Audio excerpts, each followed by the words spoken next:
স্থানীয় সরকার পল্লী উন্নয়ন ও সমবায় উপদেষ্টা আসিফ মাহমুদ সজীব ভূঁইয়া বলেছেন, গণঅভ্যুত্থানের সফলতা না আসলে ফ্যাসিস্ট শেখ হাসিনার হাতে আরও শত শত তাজা প্রাণ শহীদ হতো।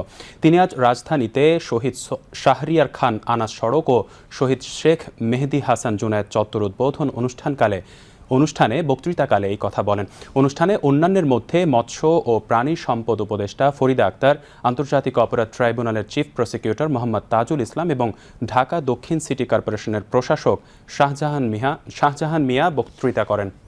মৎস্য ও প্রাণী সম্পদ উপদেষ্টা ফরিদা আক্তার বলেন, জুলাইয়ের বীর শহীদরা কোনো অন্যায় মেনে নেয়নি, তাই জীবন দিতে আপোস করেননি। হত্যাকারীদের বিচার হতেই হবে।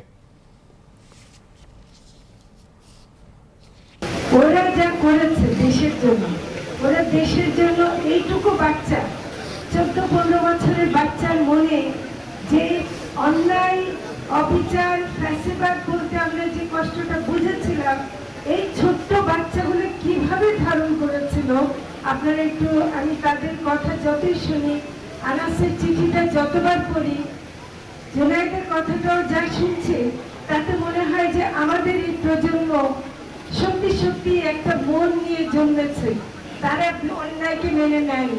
এটা তো নিশ্চিত ছিল যে 5ই আগস্ট যদি আমাদের গণঅভ্যুত্থানের সফলতা না আসতো, তাহলে আমরা হয়তো একটা ভিন্ন বাংলাদেশে থাকতাম। হয়তো আমাদের অনেককে সেই ঘটনার পরে আরও শহীদ হতে হতো। তবে আনাসরা, জুনায়েদরা আমাদেরকে ব্যর্থ হতে দেয়নি। তাদের মতো আরও শত শত মানুষ সেদিন সফলতার জন্য, চূড়ান্ত সফলতার জন্য জীবন দিয়েছে, বন্দুকের গুলির সামনে দিয়ে এগিয়ে গিয়েছে এবং গণভবন দখলের মাধ্যমে এখান থেকে